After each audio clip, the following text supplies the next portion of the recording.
So hello friends, welcome everybody to Learn Anything YouTube channel.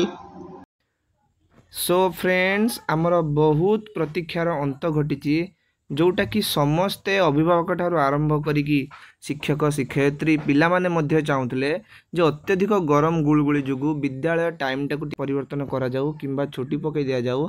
वर्तमान तो छुट्टी पड़ी पार नहीं। डिस्ट्रिक्ट एजुकेशन ऑफिस बालेश्वर तरफ विद्यालय टाइम टाकु रिशेड्यूल कराई जहाँकि आमर 11:30 पर्यंत थिला।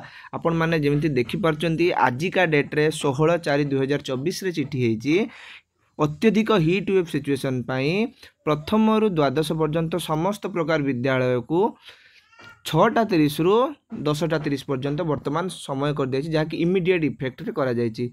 आउ ए चिठी समस्त प्रकार हेडमास्टर माननकु सर्कुलेट कराई।